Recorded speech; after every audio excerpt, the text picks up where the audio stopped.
Hello, welcome back. Week 2, and we're just gonna pick up where we left off last time.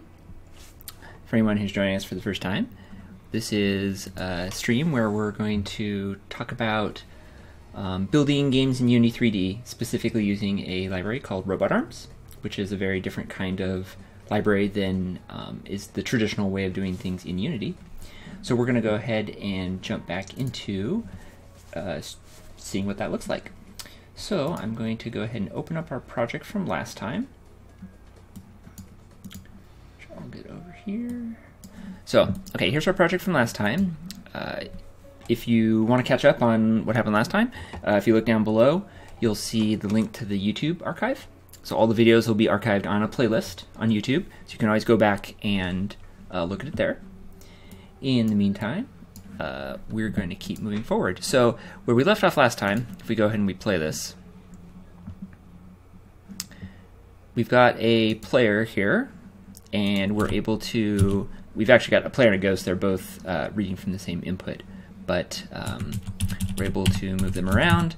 There's no collision detection or anything like that. We also built this world map last time, and this world map has it is going into the world and detecting all the tiles and building a data structure that holds all of that. So it knows that it's 6 columns wide by 4 rows high. We're not storing the number of rows because we can calculate that from the tiles, although that wouldn't be, if we need that, we can go pop that back in. So the next step, I think, in this process would be to either probably to make the character collide with walls. So we built this world map structure so that we would be able to know, be able to query it for a certain XY position and know if there's a wall there or not. And I guess a couple things to determine would be, how do we want to reference like coordinates in the world? Like, should this corner right here, should this tile right here be, is this 0, 0? Or would we eventually want 0, 0 to be some fixed point, like the tile that's on the origin, like this tile right here, which is actually at 0, 0, 0? Or would we want some sort of other system, a marker that tells us where that tile should go, where the 0, 0 tile should go? For now, I'm going to treat this tile here as 0, 0, and thus this would be 6. This would be 5, 3, 0 to 5, 0 to 3. So when we move, when we check, for example, if the character's here and we want to move, we want to check, we press down to see if they should be allowed to move down. I'm going to turn off the other character for now, the ghost. Okay, so when we want to check to see if this character is allowed to move, we obviously detect that the down is pressed. That's part of the player's input right here, that down is pressed. Yeah, down is pressed. If we do that, then the part of the game that actually does the movement, that processes moving the actor from one spot to the next, that needs to be able to go to the world, say, hey, is there an open space here? And if there is, then it's okay to move. And eventually all of that will be, since this is going to be a turn-based game, like we talked about last time, eventually, and it's going to be multiplayer turn-based, all of that information about this is where I intend to move needs to be consolidated, not consolidated, but arbitrated between all the players, so that multiple players can all put their moves in, saying I'm going to move up, I'm going to move down, I'm going to attack, I'm going to use an ability, whatever. And then they can be sort of, once all of those have been entered, then we can process, we can like tick the next turn. So for our purposes right now, it's probably enough to just check and move, and then we can take that logic for checking to see if the space is open and moving. We can take that logic and move it out into something that's deferred, so that you can instead say, my intention is to move, and then later you either will move or you won't, depending on if the space is valid. So let's see here. If we go back to our code, and I got some feedback that perhaps the screen was a little big last time, so I'm going to actually, I want to bump this up. Syntax, of course. Okay. Oops, that's not what I want. We want Menlo, let's just keep going bigger, like maybe 16 might be big enough. So we have the actor stats processor. What does that do? Okay, player movement processor. That sounds pretty promising for the thing that moves the player. And really it's player movement processor, but this is probably more of a player input processor, since we're translating specific input. And so I'm gonna go ahead and rename this to, it takes player input and applies it to an actor. So I'll do player input processor for now. This may end up being becoming like an actor.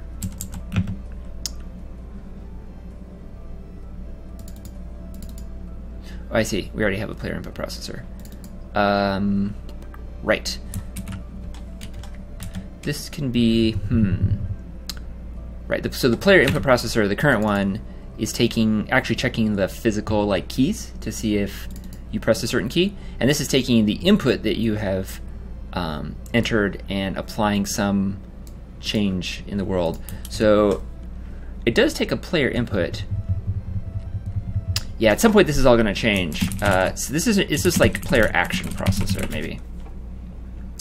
That could work. And this should have renamed, but it didn't. Okay, player action processor. So we've got the input and then the action that we carry out. It's a little weird to call it player movement if we're going to be processing abilities and things like that. So we have our player action processor that currently just does the move. And this little note that we left for ourselves here is what we need to do next. Prior to moving, we need to check to see if those tiles are in fact open. And so to do that, we need access to the world map. So we need access to this tile data right here. And let's see, on the world map processor, we wrote some useful map position to index, index to map position, world to map position to world. So we did those sorts of things. This is going to be pretty useful in a few places. So generally what I like to do, the reason these are one of the benefits of making these static in this way, is that when we want to extract that out, so we might call this map utils, let's say. And this is let me see here. We've been leaving the namespace off of these, haven't we? Oh, that ended up with the namespace. Whoops.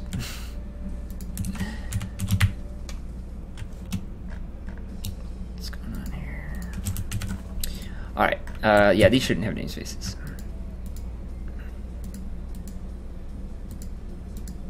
Okay, I think that's just left over from my little template I had. We certainly can give it a namespace, and eventually, in a big project, I would give it a namespace. I actually don't have a name for this project yet, so that's a little. That's always awkward. It's not that hard to rename a namespace, but so I'm going to create this static class mapUtils. Anything that I create that's like utils, I generally make that static, and everything inside it is, of course, completely static. So we can take these 4 static functions here. I know that technically they're methods, but I call them functions because that's how I like to think about them. They are pure functions. And I just plop them here into mapUtils. And that, of course, breaks stuff over here. So we have to say mapUtils dot. But now that we've done that, I think that's just Xamarin not catching up here. If we go back to Unity, it'll force the recompile. Tell us if we actually have any legitimate errors. Oh, yes. Sorry, those should have been public. I'm not sure why those weren't public in the first place. I guess we were only using them internally, so we didn't make them public. But yes, they certainly should be public here. And now world map processor has no problem, it can see them. So that's, generally speaking, that's one of the benefits of things like RobotArms, is because you are trying to write in this style where you have a lot of static functions that are pure functions or very close to pure functions, meaning they only operate on the things that you pass in. It's then pretty trivial to just yank those out, drop them in a static util class, and reuse them somewhere else. Because there's going to be other things that definitely are going to need to be able to translate from world coordinates into map coordinates and indices. In fact, the actor already has position, so we already sort of, let's see if that's being populated. If we go to the player, the actor's position is currently just the world position, but as an integer, which is not actually super useful. We definitely want, I think, to deal with the actors in terms of their map positions. So that should be 1, 1 right now for this. Now to set that position, we of course, whatever initializes the player's position, which should be the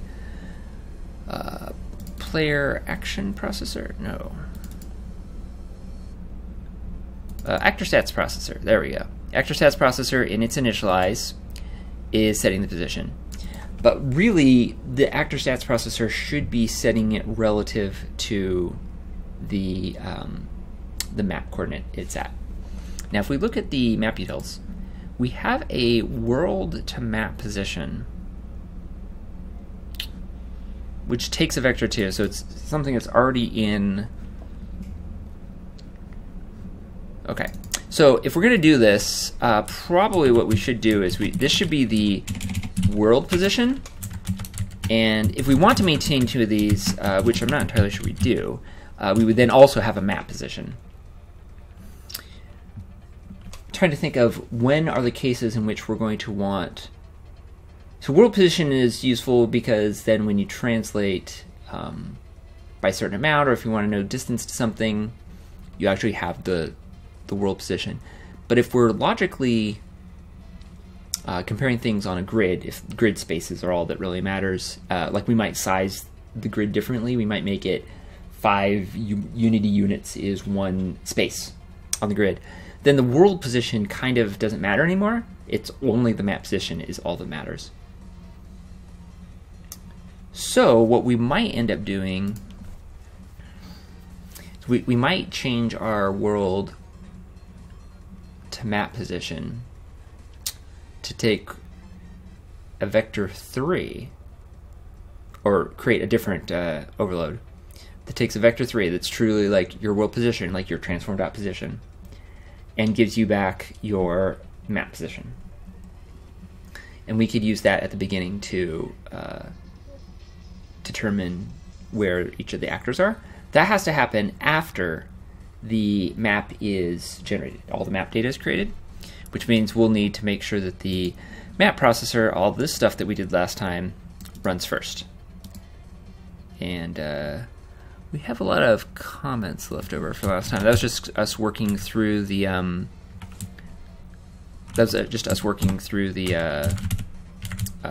we wrote out like the pseudocode of what we wanted to do, and then went through and implemented it all, and this is what we ended up with. So we want this to run first. Now, if we want to enforce some sort of ordering, similar to script execution order, we can use processor options for that. And oops, you can see there's a whole bunch of overloads for it. You can tag processors by like a category so that they you can turn them on and off for like different scenes or different areas. Like maybe you have a lobby or a main menu, and that's got one set of processors that you want to run, and then there's a different set of processors that is being used for a battle or cutscene or overworld or things like that. So in our case, we don't need any of that. We just have our one scene for now. So we don't need a tag. Update phase, we want it to run during update, but you can schedule it to run during late update or fixed update. But priority, this is what we're interested in. So we're just going to put a very large negative number, similar to the Unity script execution order. It's an integer, signed integer. Negative happens before positive. So if we put this at some very large negative number, then the world map processor will happen before any of the actor stats processors can happen, which means we're sure that that map data has been created at that point.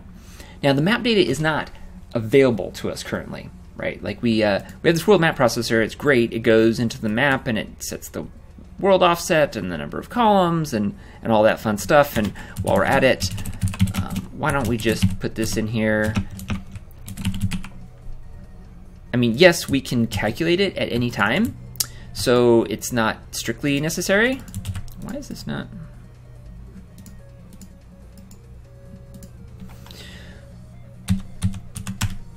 It's not strictly necessary, but I think in our case, this would be fine.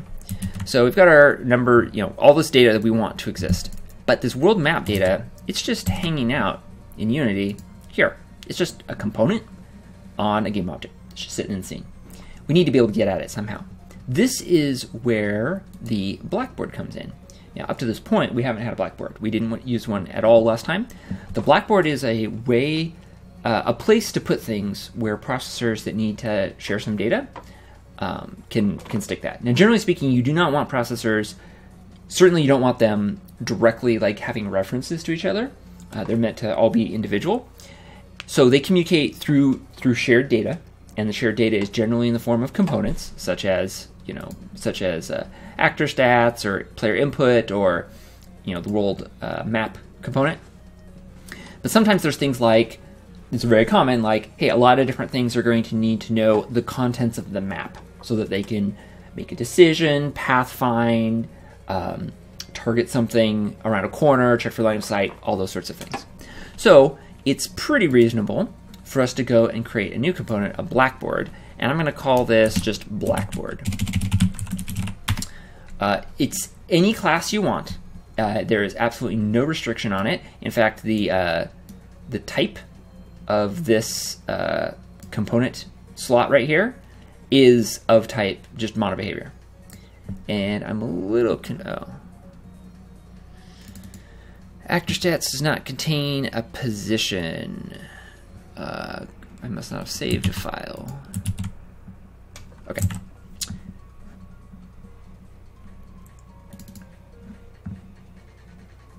Oh, that goes on the processor, not on the initialize.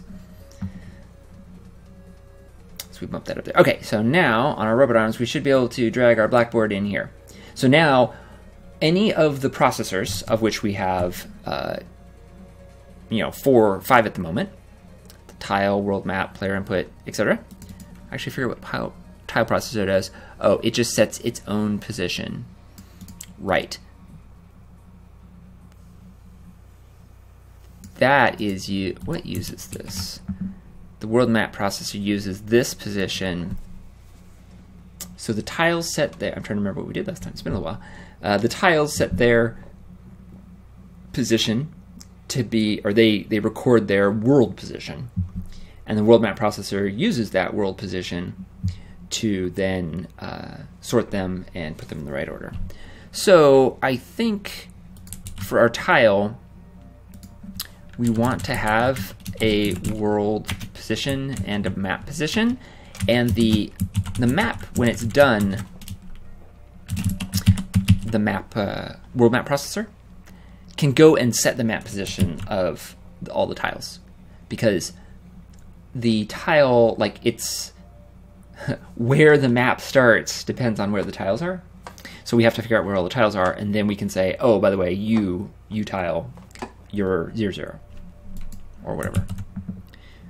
Okay, so we will read, this is going to run at -100,000, the tile map processor, or the tile processor runs at -1,000,000, so that'll run first. So it'll set up all the world positions, the world map processor will run, figure out some stuff, and then here we have our to-do, which is set tile map position on everything. And then the actors in here, we can set the world position, but I think we probably don't actually care about that. I think more likely we want to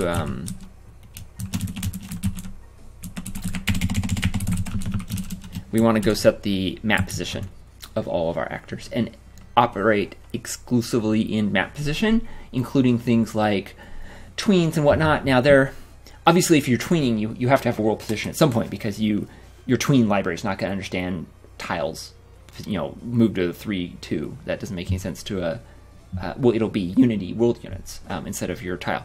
So what we'll do is we'll operate in map position for almost everything, and then there can be a utility at the very end that says, and now I want the actual world position of this tile. And you can use that, for example, as the endpoint of a tween or something like that. So let's go ahead and do that. See, we've got the we've got our blackboard. Now our blackboard, apart from not actually being in the right location at all, let's move that up there. I generally don't put the blackboard in any sort of folder. It's not a component, it's not a processor, it's just the blackboard. And of course, if you have different scenes, they may have different use for different things. You don't necessarily need the map data in your lobby or in your overworld or something like that. So it's very likely that your blackboard will you'll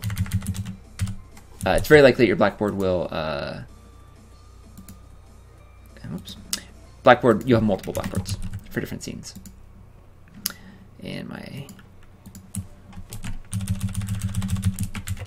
formatting is all messed up from last time. Very inconsistent about this here, unfortunately. All right, let's fix all that. Tile, that one, wow. All over the place. Okay, and here's blackboard. Okay, so our blackboard, really all we want, I think, come on, is our map, our world map. We just want to be able to, get at that in a read-only capacity from various types of processors. So during the actor stats processor, for example, now we know our world position based on this, right? So instead of this being, this could just be var world position, and then based on that, we could create the actual map position, which I actually don't know if we, so we actually want to get rid of this world position, which will break a few things. But let's convert that to map position only. Okay, actor stats processor. So we've got our world position, we've got our map position. Now we need to be able to use some utilities to get the map position of where we're at. So if we look at those utils, under map utils, we have a world to map position.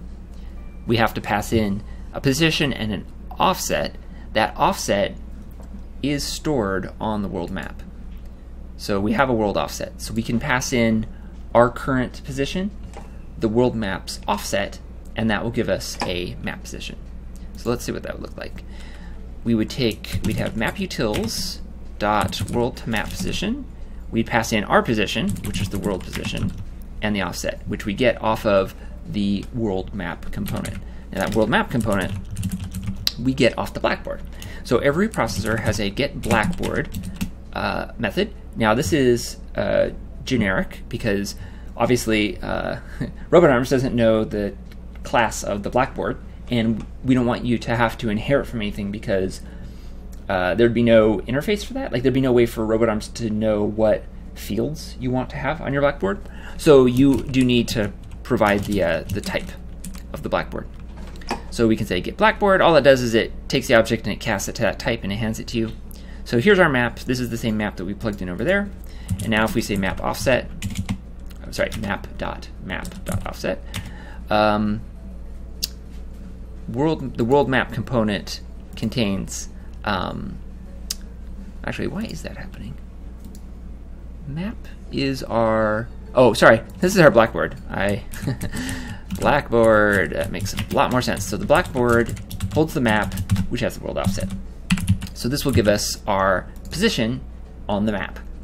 So if we do that, let's see, we should have an error because I'm sure our movement code was depending on having a position, which is now we now have a map position, not a world position. So let's go to the player action processor and, oh, never mind, it's just going to translate up and right and down instead of translating to the position of the tile, which is probably what it should do. That way if we want to have some spacing in between the tiles or scale them up or scale them down, we'll still get to the right place. So let's just go ahead and try this for now. So our player, we expect to be at 1, 1, and we get a ton of errors. So actor stats processor 20, we have a null ref. What is it?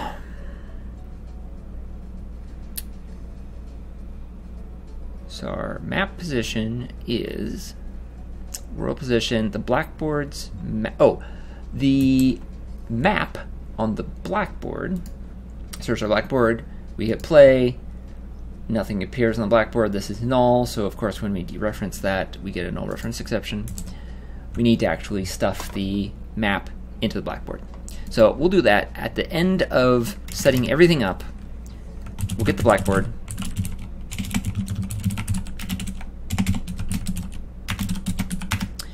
And we will get rid of that. We'll get the blackboard and we'll say the blackboard's map is the world map component. So the one that was passed into us up here, that is the map on the blackboard. All right, let's go back over here. All right, so we can still move up, down, left, right. And now if we look at the player, we see that the player is at, well, the map position was only set once. It was at 1, 1, which is what we'd expect.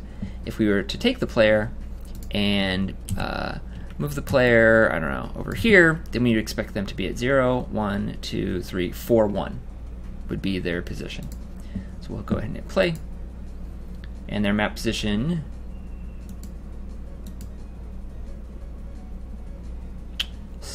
oh, I moved the sprite instead of the player. All right, now they should be at 4, 1. Perfect. That looks good. Of course, we need to update that map position, and there's a whole variety of ways we could do that. We could do it more or less continuously by kind of resetting it every tick. We could do it, if we're careful, we could do it only when we move, which is generally how I think people would expect to do it, although there is the potential there for you to forget to update that position, and then it's off, and then you get all kinds of bugs that are sort of a little subtle. It might actually just be better to every frame go and set the position. Basically, instead of doing this once, do this more or less continuously. Like instead of doing it in initialize, do it in update. If we did that, then it wouldn't matter how the character managed to move. Like for example, we have some movement code. Detect that up had been pressed. If the input is up, then set it back to none. Consume it and translate the actor up. So that's great. That's a case that we would look for and say we need to update the position of the actor. We could also maybe get affected by an ability. So we could walk into something that teleported us, or we could be teleported by an enemy. An enemy switches spots with us. An enemy grabs us and pulls us. There's a whole bunch of things that might lead to a changing of positions. And so, sorry, there's going to be a loud noise here in a second, as it tells me there's a severe dust storm warning in the area. So there's a whole bunch of ways that a character in the game might get repositioned. And if we're sure that we're going to check all of those and that we're going to not forget to update the position in one of those, that's great. But that seems like a really easy place to forget things. So I'm sort of inclined just to have the map position always be based on your world position. The other thing to do would be where your world position... Oh, there it comes. Sorry about that.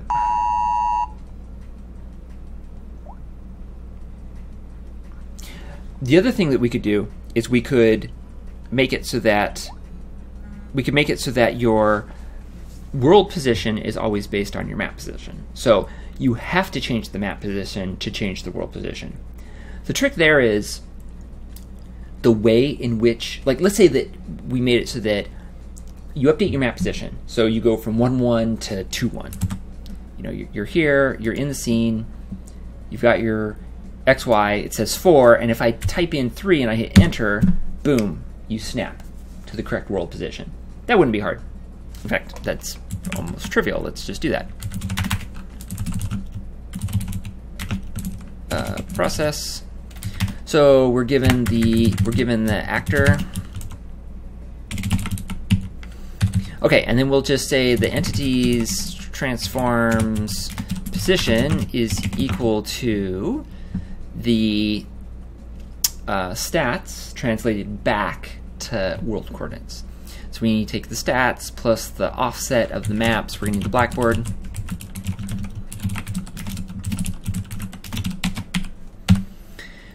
Okay, so we've got the stats map position, and then we could add that to the blackboard's offset, and that would get us back to effectively XY world coordinates. So we could say new vector 3, and that will be, it'll have an X, Y of this right here.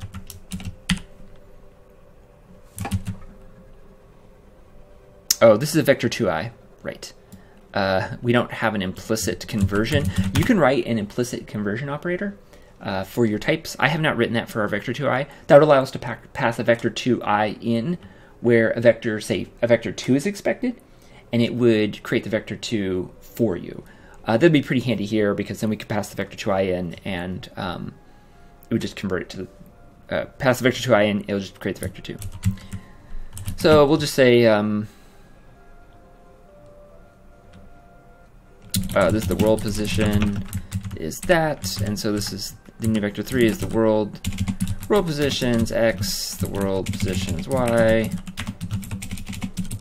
and you can actually leave it off and just do an XY. Okay, so let's try that.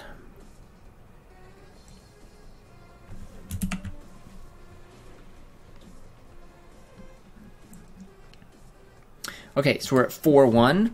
We put a 3 in here, and we just move.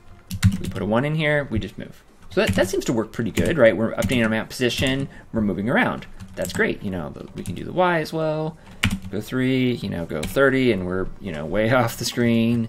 We're way out here. The problem with this is, in practice or in theory that's great, in practice it's not so great, because very, very quickly here, I'm going to want to be able to hit left or whatever.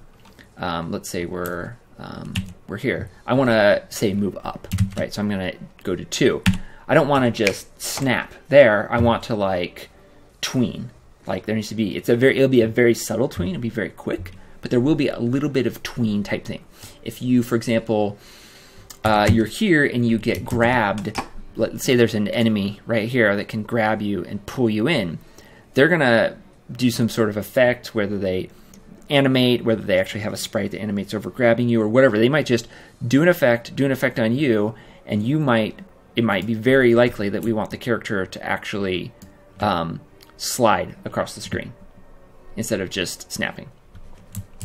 So that's kind of a problem in terms of using the map position as a I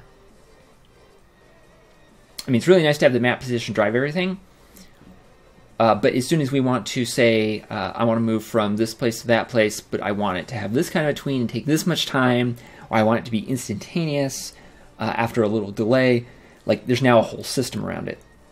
And that may actually be the best way. I'm trying to think of alternatives here. So the alternative is to have the map position always be reflective of the world position, and then the world position can be some sort of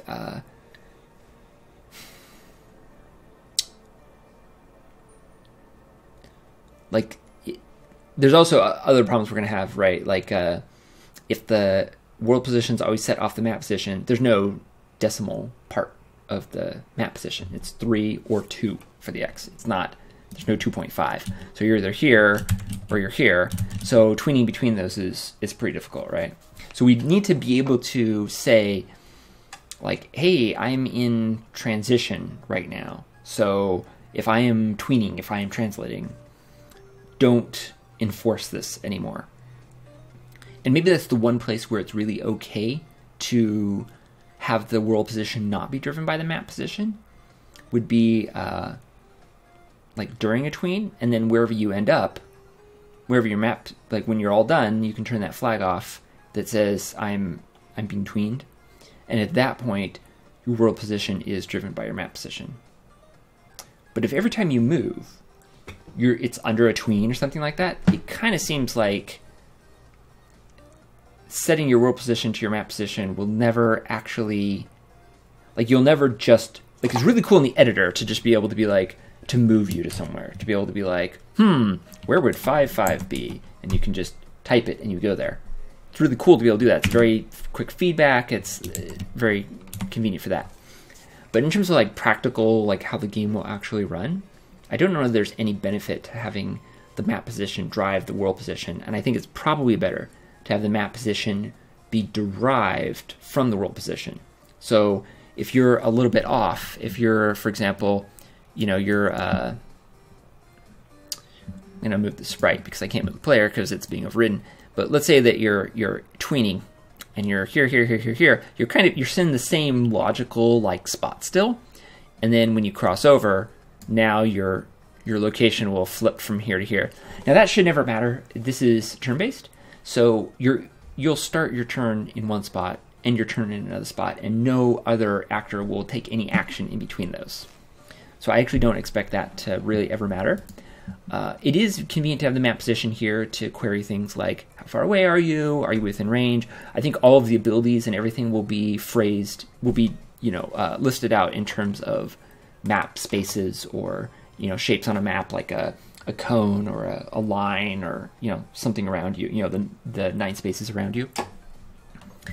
So although it is cool to have what we have here, I think this is backwards. And what we should do every tick is recalculate the world's map position. Basically do this every frame.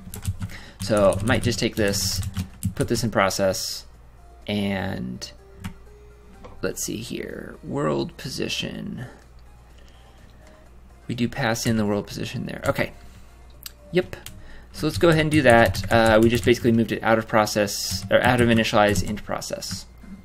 So if we start the game now, we should get 4-1 again. Same thing.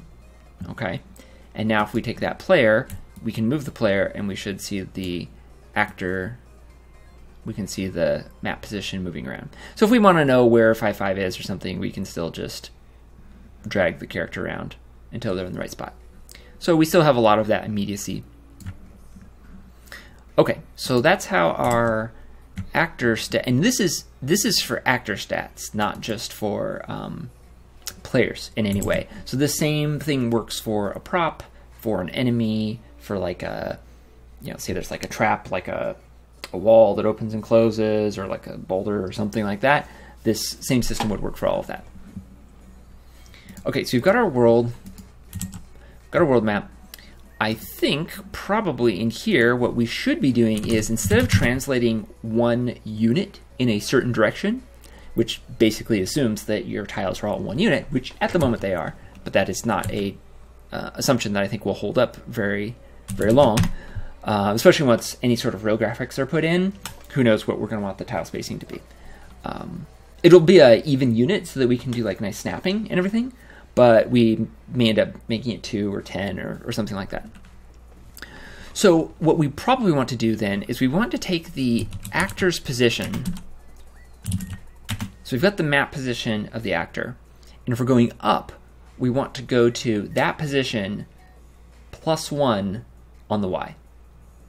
So whatever we're at, plus, so we want to go here. That's the position we want to end up at. And so what we really want to do is we want to translate. Let's just do this for now. Instead of translating, we're just going to set the position to our map position +1 up. And actually, I don't recall if I defined things like, let me go to my Vector2i class. Did I define up, down? I did 0 and 1. This would be, let's say up. I was trying to make these fit in with the Unity ones, even though their naming convention is totally wrong. So up is 0, 1. Down is, of course, 0, -1. I got left and right, so that'll be 0 here. Right and left. Okay, up, down, left, right.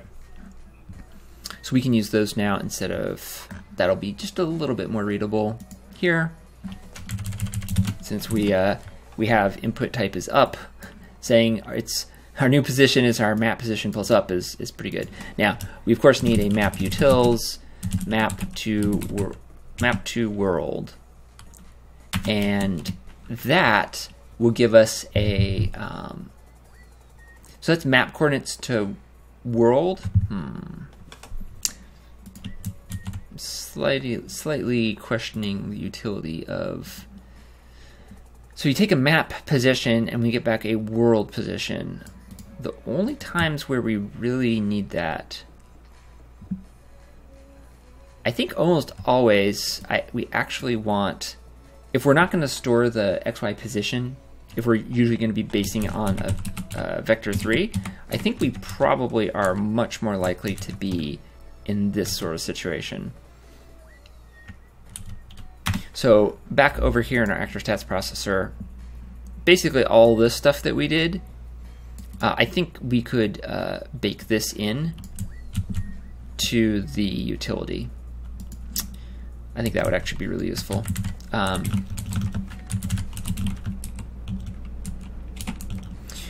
And we need this, okay, we need this to be a vector 2 so that we can do the math on it. So that we can get this position, so we can subtract the offset. So we actually do want the, we do want all of this. Oops, map details. That is pretty handy. Okay, so we'll just kill these, and we'll say this is the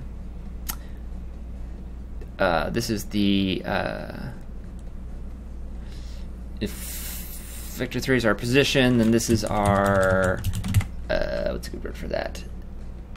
It's like our 2D position, our int-ified position. Gotta be a good name for this. Grid position, something like that.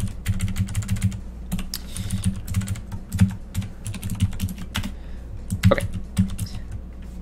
And what are you complaining about? You don't have me using Unity engine. Fine. And then this all becomes just position. So we take that positions X and Y that was passed in, round them, get a 2i off of that, do the subtraction, and that will get us the map. Now, we can do the opposite. We can go from the map to world, which means we're going to return a vector 3 here. And we are given a position and offset. So basically what we did just a moment ago, where we, let's see, we don't need to pass this in. We can just say entity.transform.position. Okay.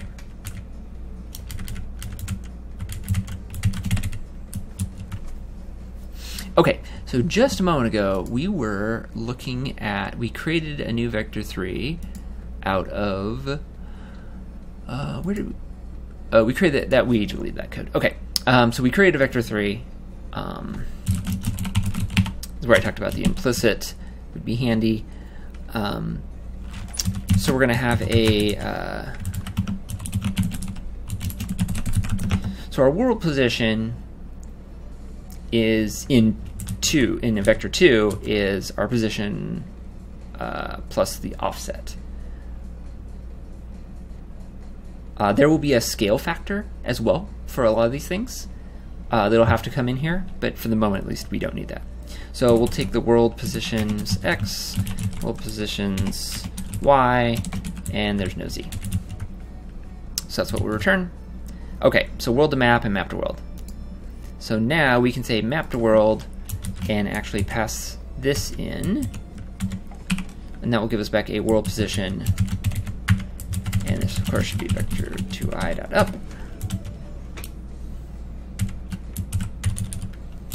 And we should be able to make this be down. So again, this isn't like a huge change, it's just enough of a change. We're just doing this like baby steps. Okay, up, down, left, right. Let's see if it compiles. Map to world takes the position and the map offset. All right. Oh, whoops.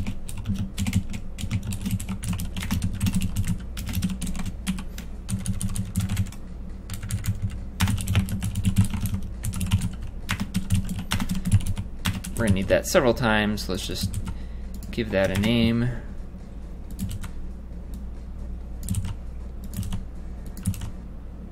Okay.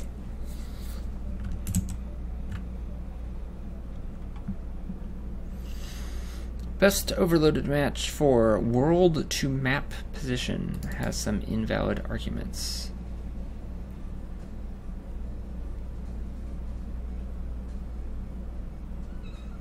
The tiles world position. It's the world position. Oh, it's a vector 2i.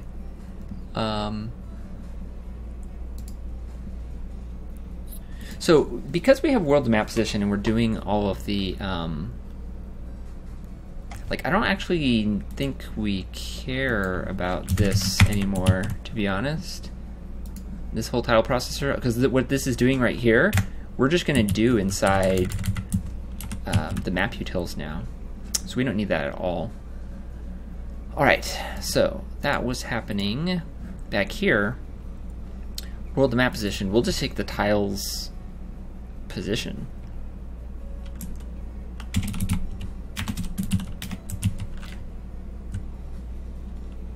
And that will give us the map position. So what do we want to do here now?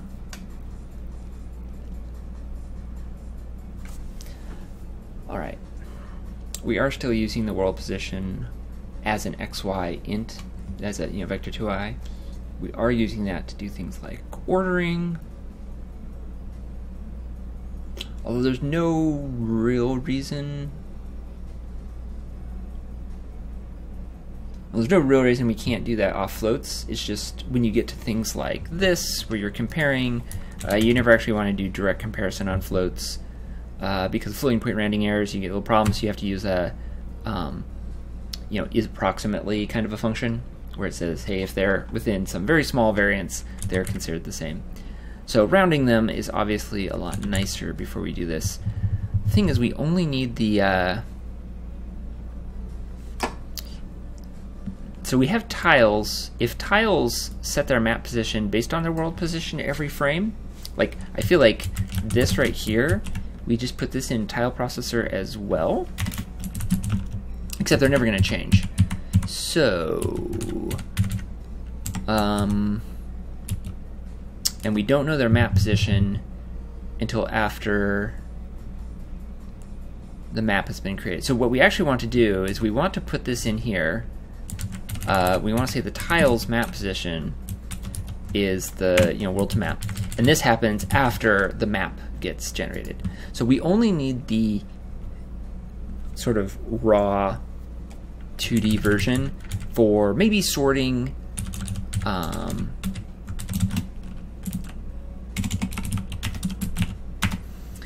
So let's do this for each tile.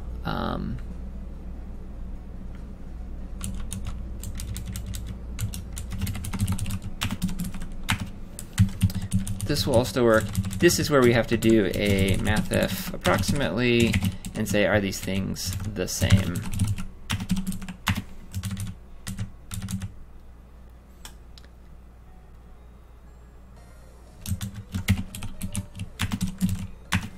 So find all the things that are approximately the same x and find all the things that are approximately the same y.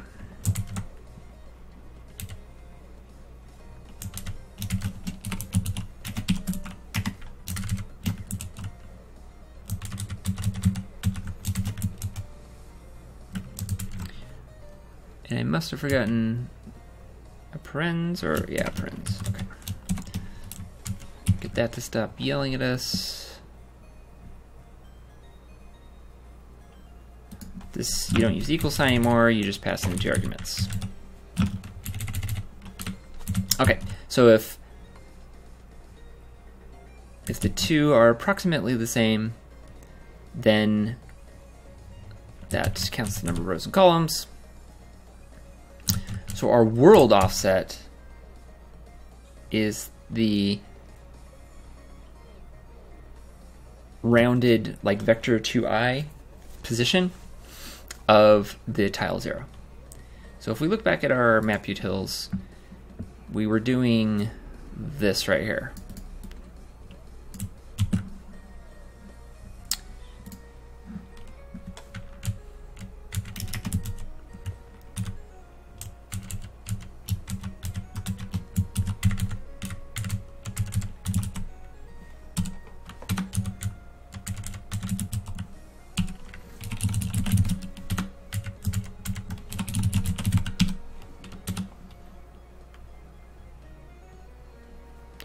And we pull up tile zero transform quite a few times in all of this, looking at it. So we should probably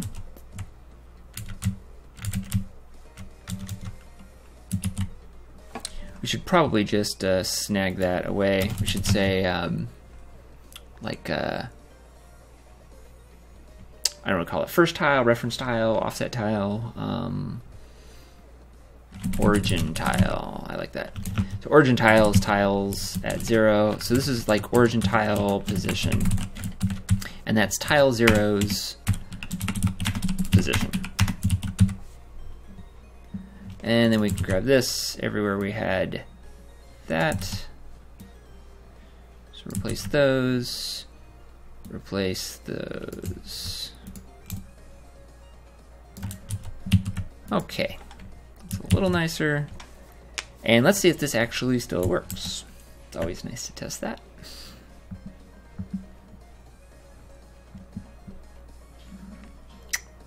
All right. So does our player still show up? Our player still shows up at 4-1. That's a pretty good sign, because that 4-1 is based on finding all of these correctly. So yep, still 6 columns and 4 rows. World offset is -3, -2, which is correct, -3, -2. Okay, so all this seems to have been a successful refactoring. And in fact, the tiles now should know their position. So we click on a tile. That tile has a map position of, let's see, 0, 1, 2, 3, 4, 0, 1, 2, 3, yep, 4, 3. So the tiles are now setting their position after the fact, whereas before, the tiles were setting themselves initially, and then the map was using that position to calculate where everything should be sorted into. So this is kind of nice, because now the only thing that has to happen first is the map processor. Map processor does not rely on anything else happening, so avoiding those like dependencies if like this processor needs to run before this processor. Sometimes that can be a little annoying. You generally don't run into too much of that, and there's generally there's a fairly good way around it, as you saw. So now our tile processor is a little more independent, so that's cool. Now here, so don't want to go too much further. Oh yes, we're going to test movement. So before we were moving a literal like 1 unit up, and now we're moving to the map to world position of the next tile, which actually that's actually not quite correct. What we're doing is we're converting map to world coordinates. Probably that's not actually what we want. Probably what we actually want is to take the map at a certain coordinate. So let's say that we've got, okay, so this is our new position. Our current position, moving 1 up. This is map coordinates moving 1 up, right? What we'd want to do is actually take the map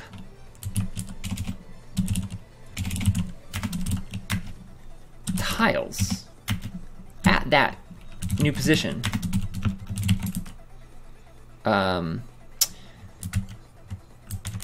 Sorry, we need a map util here. We don't have a 2-dimensional array. We have a map position to index. So we'll pass in our new position, and then the index is the map's. Let me grab the map here.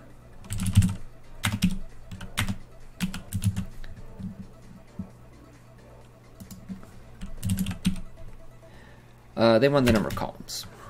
That's what the map position to index wants.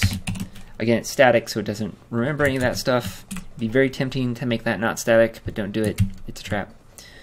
Okay, so this will give us the actual tile that's sitting there.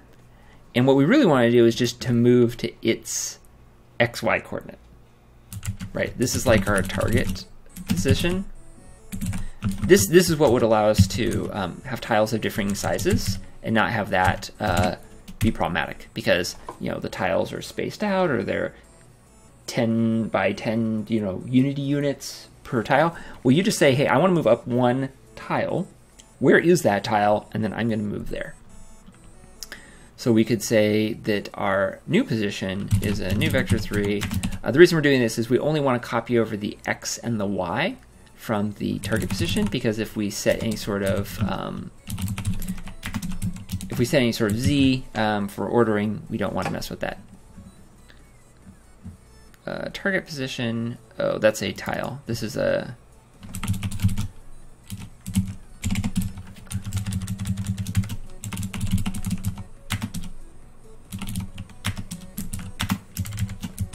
okay.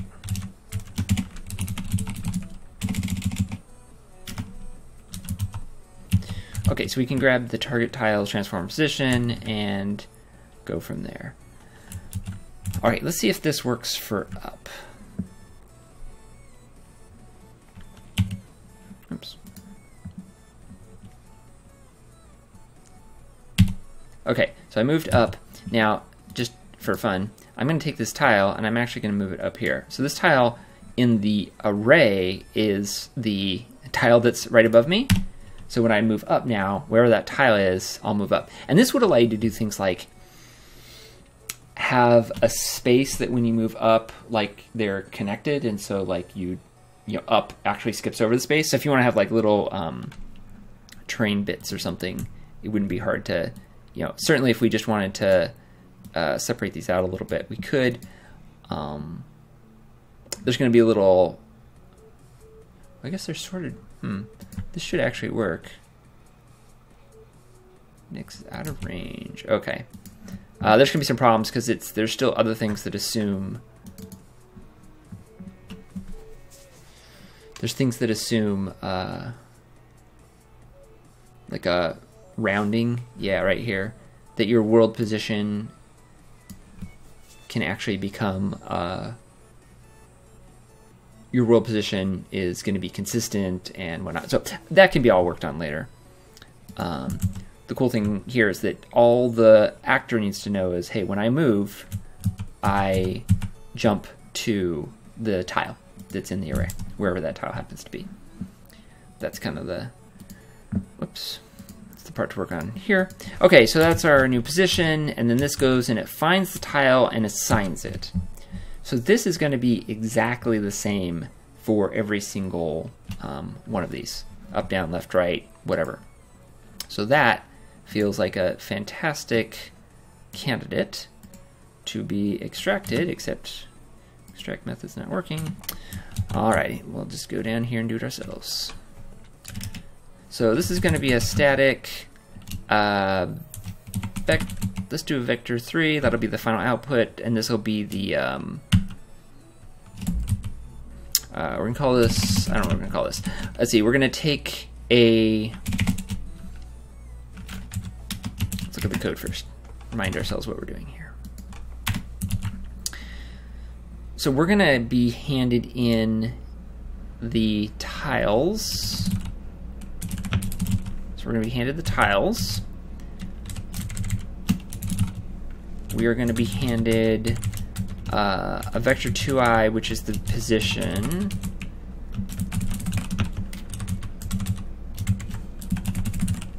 We need to be handed the number of columns so that we can go ahead and do that.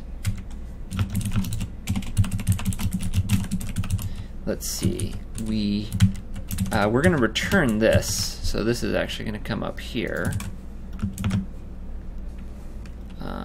Whatever our thing ends up being called, and we're going to pass in the new position, the tiles, and the number of columns. So that's where we're going to, I think that's all we need to pass here, and then we can return the vector 3. All right, so this is going to be called oops.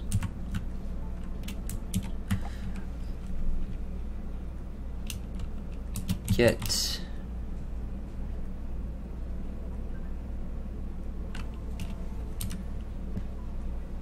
so we're going to pass this in probably directly. Don't really need to see the things. See, these things are the same every time. It's gonna, well, sorry, the up won't be, but the map tiles and the map number of columns will be.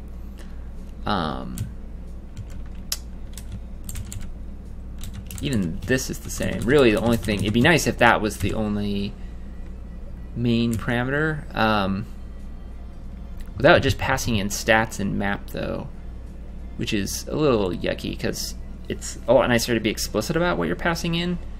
And if you want to get the number of columns in a different way, instead of passing in map and pulling number of columns off of it, like let's say you move number of columns off of map and it's somewhere else, this doesn't have to change because you're just being handed number of columns. So if you need to up here find it in a different location or just do some lookup in a different way to find it, this is insulated from that. So, naming is hard. So we're going from a map position, yeah, it's like map to world. And, which is really, how's this different from our map utils?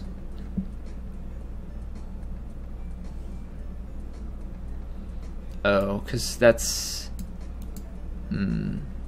yeah, this is like map, this is get position of tile. Yeah, get position of tile, I think is what we want this to be. So we pass in this map position, the tiles and the number of columns, and then that hands us back the actual world position of the tile. So it might actually be get world. We gotta be clear because we have all these different concepts of positions everywhere. All right. So if we replace that all on all 4 of these, then oops. We of course need to go up, down, left, right. Okay, up, down, left, right.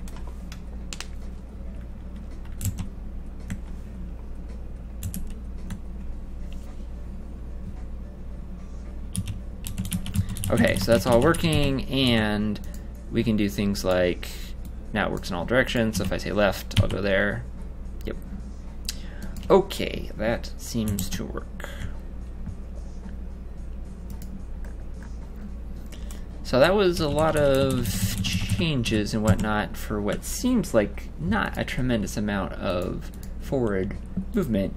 I think the idea here, though, is that as we learn more about what we're doing, we refine a little bit more the data, like the model of data that we're using, which is really, really important to the way RobotArms works.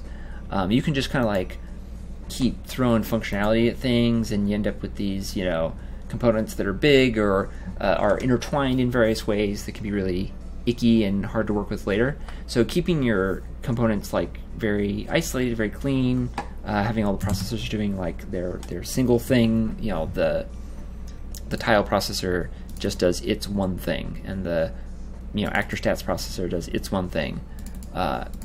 You know, all these, they're just doing their one little very specialized thing. Super valuable later down the line when you want to add new functionality and you find that you don't have to disentangle it from anything else. So I think I'm going to call it quits there for today, and next time we can pick up and move on to maybe collision detection. Thanks for watching.